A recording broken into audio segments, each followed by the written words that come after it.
Good morning. I'm glad you're joining in today.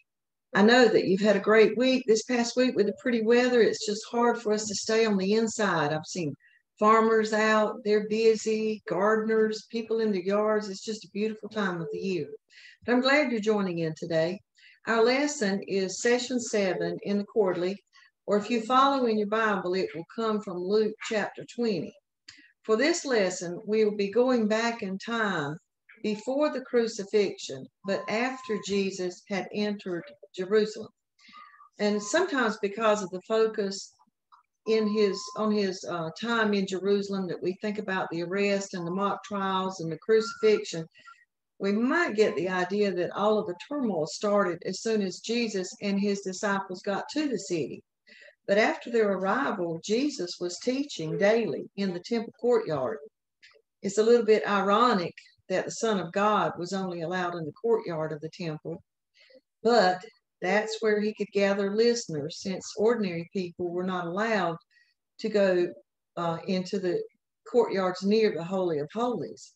But out in the courtyard, Jews and Gentiles could hear his messages. And of course, there were always some of the religious leaders near. And they were not there to listen and to learn, but they were there to try to find any way that they could criticize or condemn or discredit or destroy his messages and his ministry. On one occasion, Jesus cleared the temple of money changers. Jewish law required that every man would pay a tribute to the service of the temple. And since the Roman government was ruling, it was necessary for them to exchange their Roman currency for the required Jewish coin.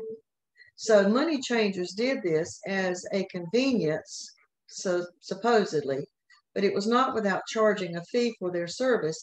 And for them, for the changers, it was just for the profitable business that was built upon their fraud and oppression of the poor. And also, it was difficult for some travelers to bring with them the animals required for sacrifice during the Passover. So that became a lucrative business also of selling birds. And the people that were doing that were overcharging, and they were having gouging practices, just like we've seen sometimes in modern days.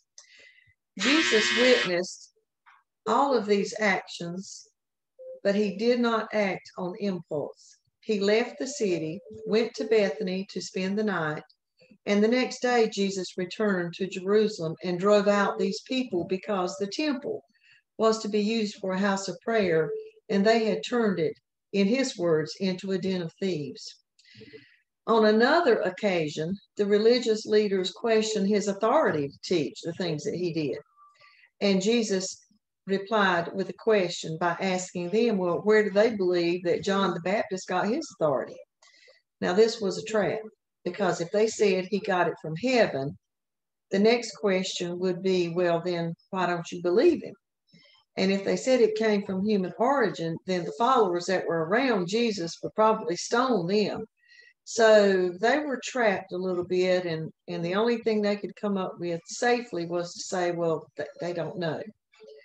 Jesus continued in his teaching to use parables to make his points easily understandable, which brings us to the focus for today.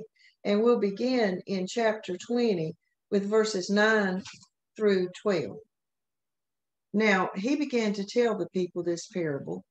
A man planted a vineyard, leased it to tenant farmers, and went away for a long time.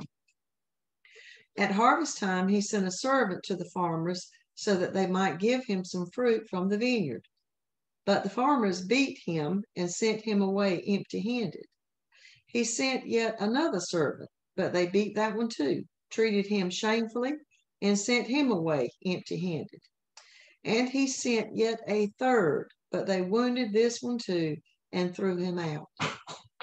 This parable served as a strong response to the challenges that the religious leaders made to his authority. Jesus wanted to do more than just defend his authority. He wanted to point out the insincerity and the hypocrisy of the religious leaders. They had abused their positions to gain personal power and prosperity. They liked being on the pedestals that they had put themselves on. He told this parable to the people gathered around who were hanging on to every word he spoke, but the members of the Sanhedrin who were present were hearing it as well. And the point being made was obvious to the general public, and it was also obvious to the religious leaders who were present, and they did not like the application that was being made about them. In this parable, a man with rights to the land, to the plants, and to the fruit that the plants would produce planted a vineyard. And the man represented God, who created and owns everything on earth. And the farmers he left in charge of the vineyard represented the religious leaders who were responsible for caring for God's people. The farmers were responsible for caring for the vineyard, the messengers or the prophets that God sent, and these religious leaders were responsible for caring for God's people. The owner left the farmers in charge.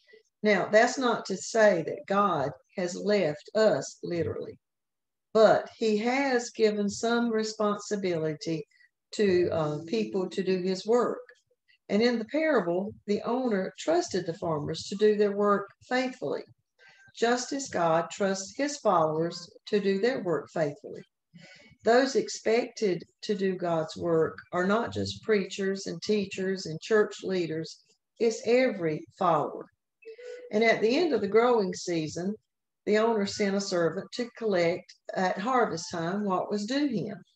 And he didn't expect resistance from the farmers. After all, they didn't own the vineyard, he did. They were just merely to be good stewards of it, just like we don't own anything really that we have. God has allowed us to enjoy all that he's created and to reap the benefits of his blessings. Yet we are to be good stewards of all that he has given us. And the servant sent to the farmers represented the prophets that were sent from the beginning of time, and it also represents those delivering God's messages even today. The farmers rejected the idea that the servant was to collect for the harvest. So they beat him and they sent him away out of disrespect for the owner of the vineyard. And you can run all sorts of ideas through your mind as to how an ordinary person would respond to this treatment of the owner's representative. We would be ready to get up in arms and teach the farmers a thing or two. And that's exactly the kind of response that we see every day on our news channels today. People who take it into their own hands to react to what they feel like is an injustice. Yet the owner wanted to give these farmers an opportunity to realize their mistake and to react differently. So he sent another servant. And the owner sent not one and not two, but he sent 3 servants. The farmers treated the second one and the third servants in the same manner. And these servants represented the prophets who sometimes had to deliver some unpopular messages to God's people. And because of that, sometimes they were mocked, they were beaten, they were stoned, they were left to die, and thrown in prison at times. Mistreating God's servants demonstrates contempt for God. But you might want to remember now, how many times do we hear God's word being preached and we get mad with the messenger?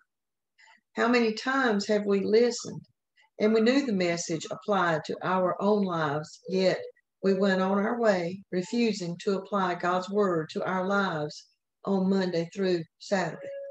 Now, our next scriptures come from verses 13 and through 16a, or the first part of 16. Then the owner of the vineyard said, "What should I do? I will send my beloved son. Perhaps they will respect him." But when the tenant farmers saw him, they discussed it among themselves and said, "This is the heir. Let's kill him so that the inheritance will be ours." So they threw him out of the vineyard and killed him. What then will the owner of the vineyard do to them? He will come and kill those farmers and give the vineyard to others. Jesus spoke as the owner of the vineyard. What shall I do? And he was not expecting an answer, but he was planning an opportunity for people to reflect on how God would and how God did respond to such unfair treatment of his servants. Maybe he would send an army, they may have thought. Maybe he would send a plague like he did in Egypt. maybe he would retaliate in some terrible way. But instead, God, the owner in the parable, would send his own son. The owner in the parable thought maybe if he sent his own son, the farmers would respond differently. Now, the difference here was that God sent his son, but he knew exactly how the people would react. He sent him anyway in order to atone for human sin and to make forgiveness and salvation possible. The farmers did react differently with the owner's son. Instead of just beating him and sending him home empty-handed, they discussed it, they planned it, and they killed him. For some unknown reason, they believed if they killed the owner's son, it would somehow profit them.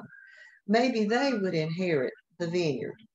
And to the religious leaders of Jesus' day, they felt they might maintain their positions of prestige and power and authority if they could get Jesus out of the picture.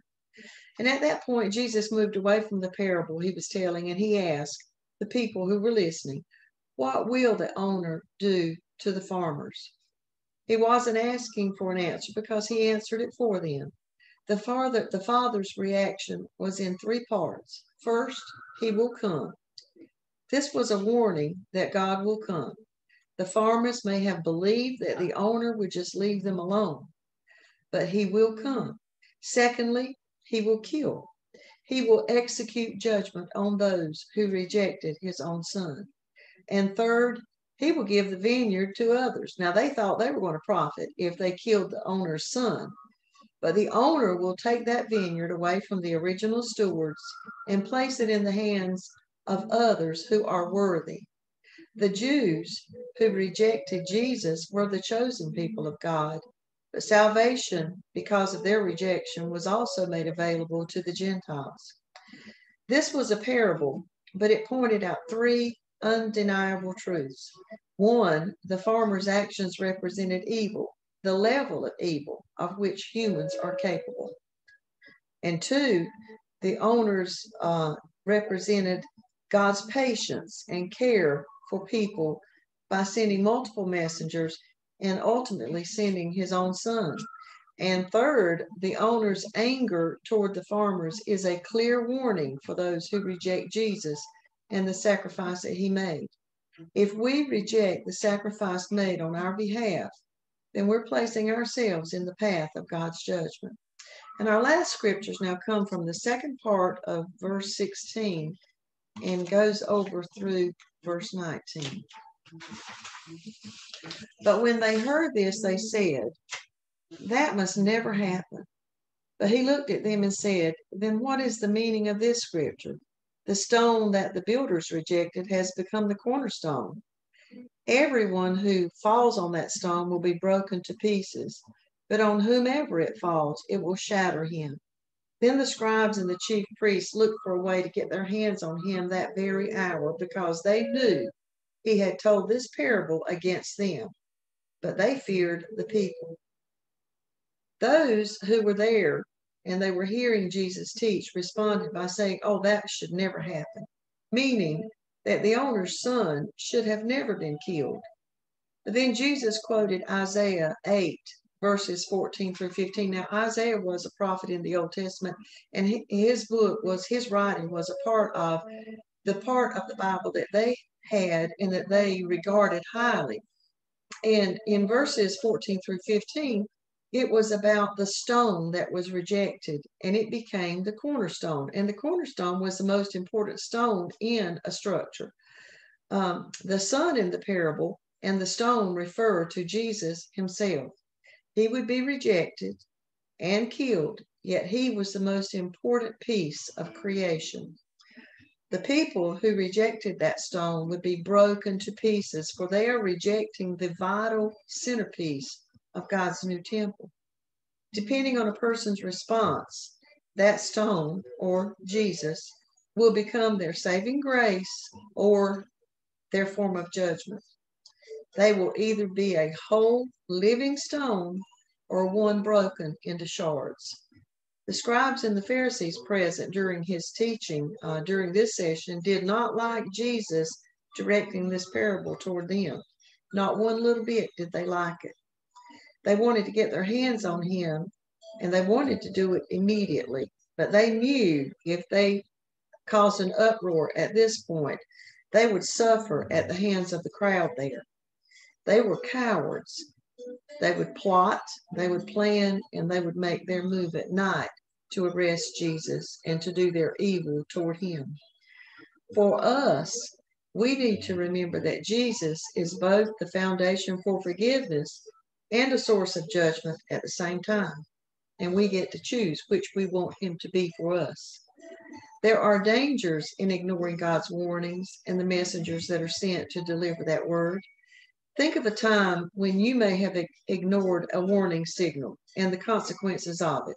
It could be something very trivial, just like for me this week. I ignored a low tire pressure warning one day, and then the next morning I got up to a completely flat tire that I had to pump up before I could even get my car out of the driveway. And that's just a minor warning. But we need to heed the warnings, and especially the warnings that God gives us. God warns us because he loves us, and he wants us to be saved and blessed by him. And I like the part that says our blessings are from his riches, so much more than we could even imagine. I want to thank you for joining in today. I pray you have a blessed week ahead. Stay safe and help keep others safe. And let's all keep our country, our region, our church, and each other's in our prayers. Thank you once again for your time.